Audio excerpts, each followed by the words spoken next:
بسم اللہ الرحمن الرحیم، السلام علیکم، میں مصعب عمیر اور آپ دیکھ رہے ہیں ہمارا آفیشیل یوٹیوب چینل۔ 2025 کا آج دوسرا دن ہے، نیا سال شروع ہوا، بہت ساری نئی امیدیں اور بہت سارے نئے جذبات جو ہے وہ پروان چڑھ رہے ہیں۔ جگہ جگہ پہ اس سال کی سیلیبریشنز بھی چل رہی ہیں، مبارکباد کے میسیجز بھی موصول ہو رہے ہیں۔ ایسے میں ڈیفینیٹلی ہمارا ملک برائے نام اسلامی جمہوریہ پاکستان ہے، جس میں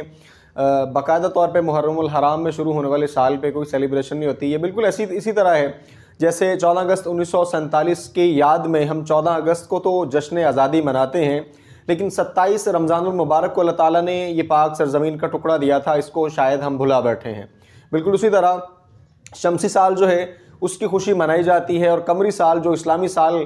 باقاعدہ طور پہ شمار ہوتا ہے اس کی خوشی نہیں منائی جاتی یا اس کو تصور میں نہیں لایا جاتا۔ البتہ دیکھا جائے تو دونوں کے دونوں سال، جو چاند کا سال ہے جسے ہم باقاعدہ طور پہ قمری سال یا کہہ لیں اسلامی سال کہتے ہیں، اس کا آغاز محرم سے ہوتا ہے، اور چاند کا حساب کتاب ڈیفینیٹلی وہ بھی اللہ کی طرف سے ہے، اور شمسی سال جو سورج کا ہے جس سے جنوری فروری ہم کاؤنٹ کرتے ہیں، تو یہ بھی یقیناً سورج کا نظام بھی اللہ کے ہاتھ میں ہے، تو ہم تو سمجھتے ہیں دونوں کے دونوں سال جو ہیں وہ اللہ ہی کی طرف سے ہیں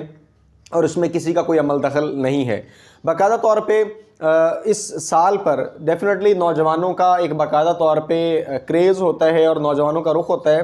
کسی بھی سیاسی پارٹی نے اس چیز کو سب سے اچھا یوٹیلائز کرنے کا نہیں سوچا، جتنا اچھا پلان اور جتنی اچھی اسٹریٹجی بنا کے ٹی ایل پی سامنے آئی۔ حافظ سعد حسین رضوی صاحب نے بہت زبردست اسٹریٹجی کے ساتھ باقاعدہ طور پہ ٹی ایل پی کا ایک جو ہے ہیش ٹیگ لانچ کیا، اور اس ہیش ٹیگ نے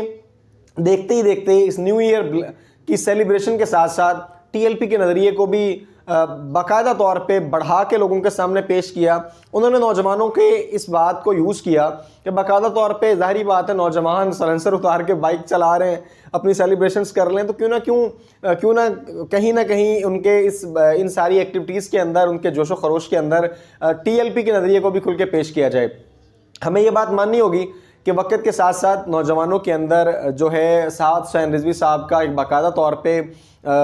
کریز پیدا ہوتا جا رہا ہے، وہ نوجوانوں میں آئیڈیل بنتے جا رہے ہیں، اور وہ ان کی ایکٹیویٹیز چونکہ وہ ینگ ہیں، ان کی ایج جو ہے 29-30 سال ہے صرف، تو نوجوان ان سے متاثر ہوتے ہیں، نوجوان ان کے قریب ہوتے ہیں۔ تو پچھلے دنوں جو مرکز کی طرف سے باقاعدہ ٹرینڈ نہیں تھا، لیکن کارکنان نے اپنے طور پہ ایک ہیش ٹیگ چلایا تھا، اور اس ہیش ٹیگ نے جو ہے وہ ساری کی ساری چیزوں کو اکھاڑ پچھاڑ کر کے باقاعدہ انٹرنیشنل لیول تک اس بات کو ثابت کیا کہ ایکس پر، ٹویٹر پر جو ہیش ٹیگ ٹاپ ٹرینڈ کرے گا وہ ٹی ایل پی کا چلایا ہوا جو ہے ہیش ٹیگ ہوگا۔ ٹی ایل پی کے پاس ایک تگڑے کارکنان کی جماعت موجود ہے، ٹی ایل پی کے پاس ایسا جوشیلا نوجوان ہے جو کسی کی نہیں سنتا، کسی کی نہیں مانتا، اس طرح کا ان کا انداز ہے اور اس طرح کے وہ جوشیلے ہیں۔ تو ایک آنے والے وقت میں ٹی ایل پی کے لیے یہ چیزیں بڑی کارگر ثابت ہو سکتی ہیں۔ باقاعدہ اسٹریٹجی بنائی جائے، باقاعدہ ترتیب بنائی جائے، مرکز کی طرف سے باقاعدہ ان کی تربیت کا انتظام کیا جائے، باقاعدہ ان کے لیے پلاننگز کی جائیں، باقاعدہ طور پہ ان کو ساتھ لے کے چلا جائے، اور وقت آنے پہ ان کو باقاعدہ طور پہ جماعت کی تحریک کے نظریے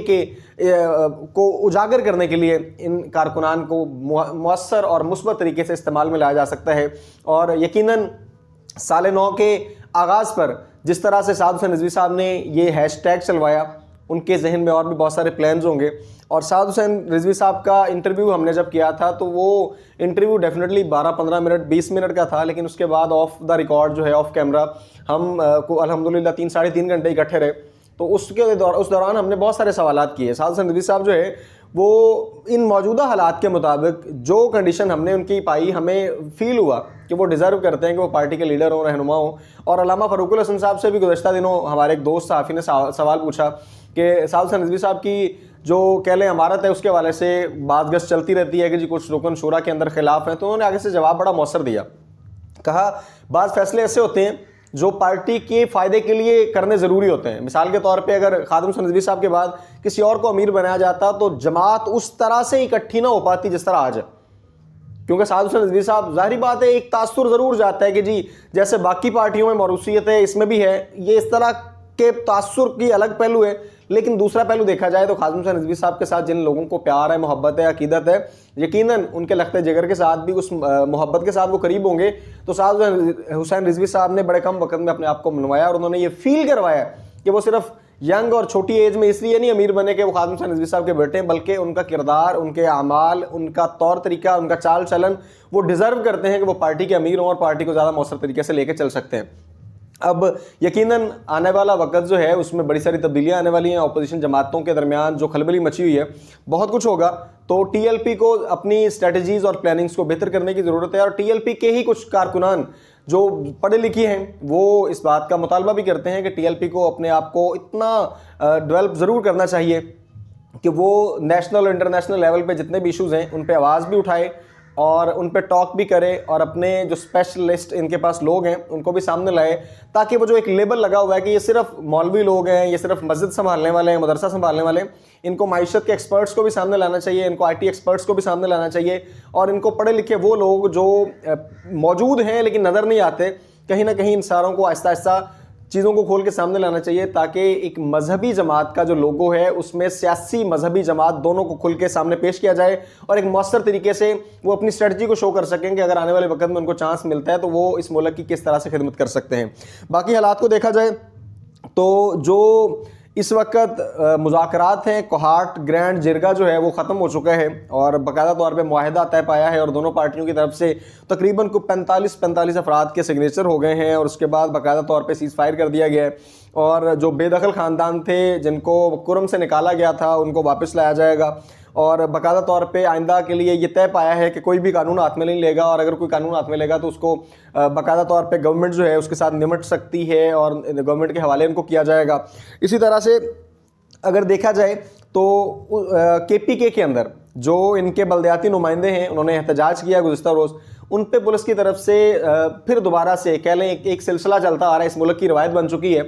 کہیں پہ بھی احتجاج کے لیے وہ کوئی بھی نکلے گا، کسی کی بھی نمائندگی کرتے ہوئے نکلے گا، وہ ٹی ایل پی کی طرف سے ہو، پی ٹی آئی کی طرف سے ہو، ایون وہ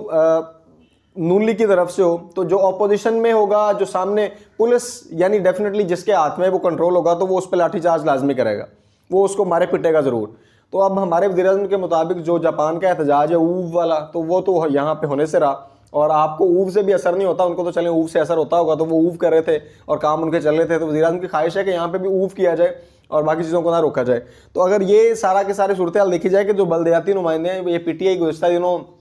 24 اور 26 نومبر کو ہونے والے واقعات پر آج تک سراپا احتجاج ہے کہ جی ہمارے لوگوں کو گولی کیوں چلائی گئی، تو اب سوال یہ بھی بنتا ہے کہ یہ ان لوگوں پہ کیوں ظلم کیا گیا، اور یہاں پہ پی ایم ایل این کی جو ہے باقاعدہ طور پہ ٹویٹس آ رہے ہیں، انہوں نے تنقید کا نشانہ بنایا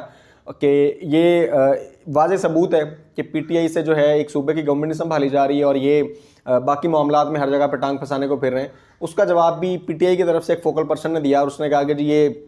جن اداروں کے کنٹرول میں ہیں چیزیں وہ بیوروکریسی کے ادارے ہیں، اور بیوروکریسی کے وہ ادارے جو ہیں وہ ڈائریکٹ گورنمنٹ کے کنٹرول میں ہیں، اور گورنمنٹ اپنے گریبان میں جھانکے، اور گورنمنٹ نے خود یہ ظلم کیا ہے، اور نگران گورنمنٹ کے دور سے ان کی تنخواہیں رکی ہوئی ہیں۔ سارا معاملہ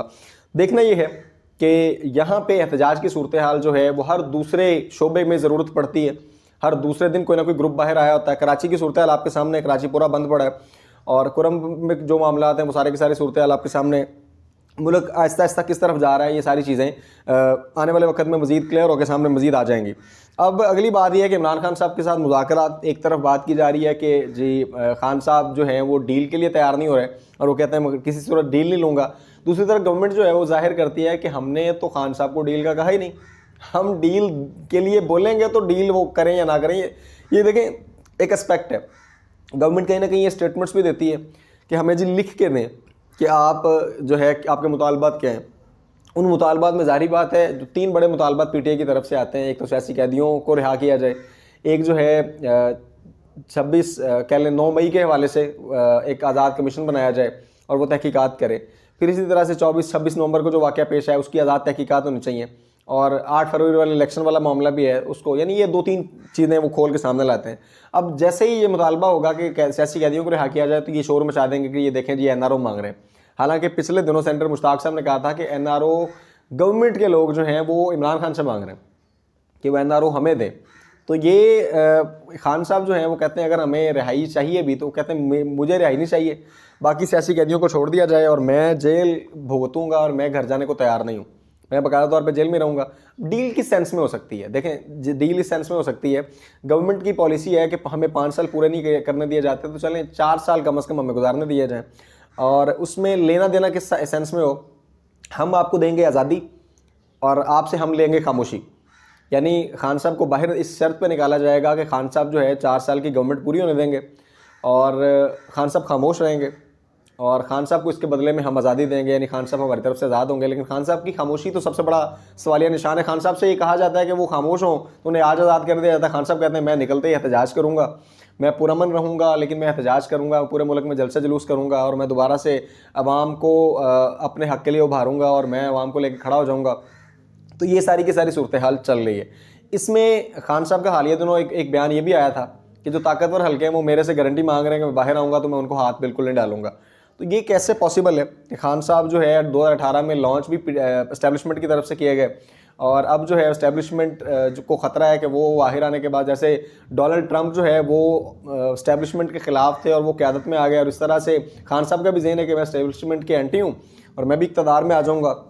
اور جو سارے کا سارا رول پلے کیا جا رہا ہے وہاں سے رچرڈ گرینل کی طرف سے, خان صاحب نے یہ کل یا پرسوں جو ہے جیل کے اندر جب وکلاء سے ملاقات کیا ہے, صحافی دوستوں سے ملاقات کی ہے, تو ان کے سامنے بھی یہ کہہ کر لگاتے ہوئے پوچھا ہے کہ جی رچرڈ گرینل نے مزید کچھ کہا, تو وہ وکیلوں نے یا صحافیوں نے جواب دیا کہ نہیں جی مزید اس نے کچھ نہیں کہا. تو کہیں نہ کہیں یہ بھی ایک سوالیہ نشان بنتا ہے کہ خان صاحب اس طرح کے کہہ کے لگا کے یہ بات کیوں پوچھ رہے ہیں, اس کے پیچھے بیک ڈور میں کیا چل رہا ہے. اور دیکھا جائے